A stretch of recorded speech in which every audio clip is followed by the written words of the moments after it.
2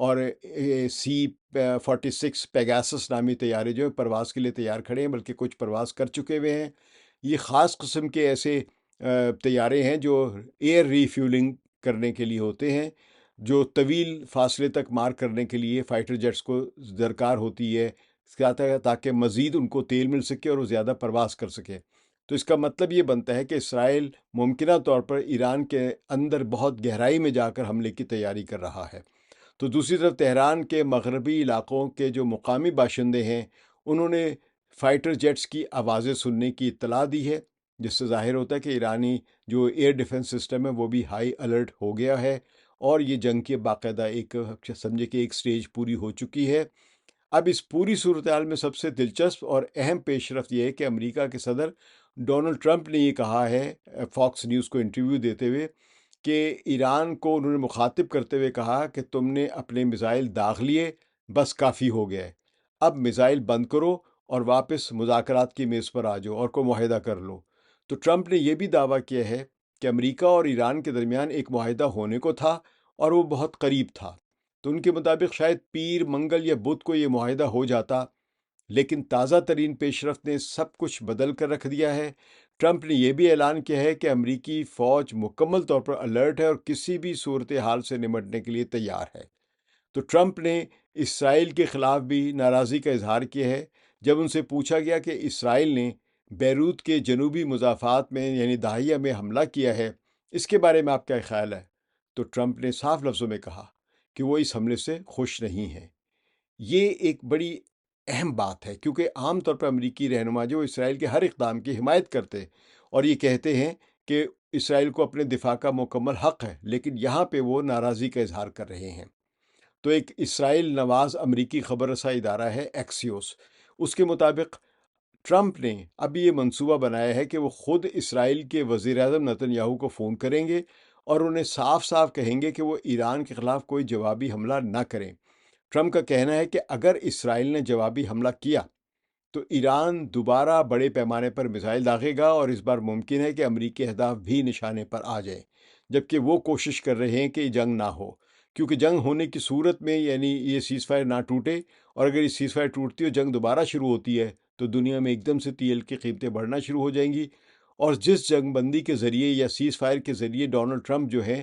اس خطے میں آبر ہرمز کو کھلوانے کی کوشش کر رہے ہیں، وہ پھر کوششیں ساری کی ساری ناکام ہو جائیں گی۔ تو اب دیکھتے ہیں کہ جو بھی ہم ایک متوازن طریقہ کیا دنیا دیکھ رہی ہے، ایک طرف ایران کا کہنا ہے کہ اس نے کامیاب حملہ کیا اور انتباہ دے دیا کہ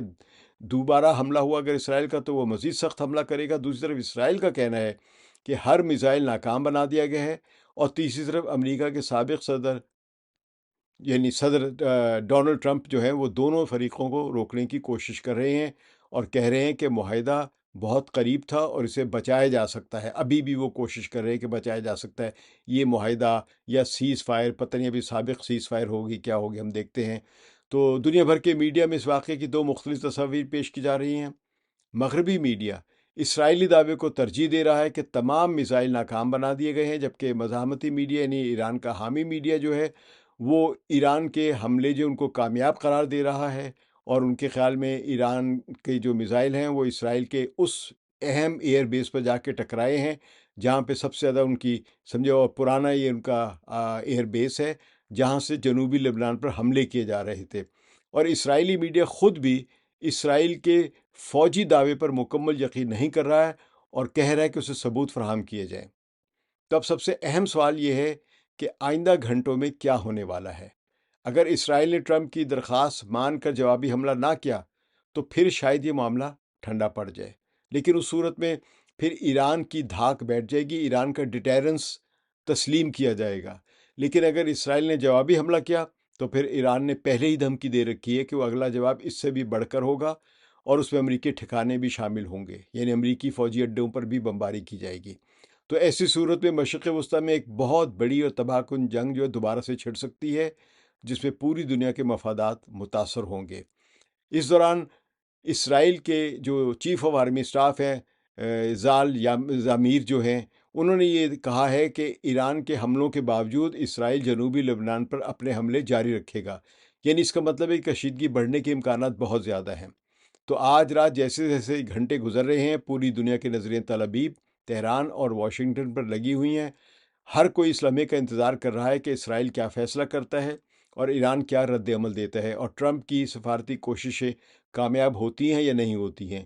ایک غلط فیصلہ پوری دنیا کو بہت بھاری پڑ سکتا ہے۔ ہم آپ کو اس پر جو بھی امید کے ساتھ خبر دیں گے اور جو بھی پیش رفت ہوگی اس کے متعلق کو ساتھ لے کر دوبارہ آئیں گے۔ فی الحال میں آپ کے ساتھ اجازت چاہوں گا، اور اگلے ولاگ تک انتظار کیجیے۔ ثقلین امام کو اجازت دیجیے۔ خدا حافظ۔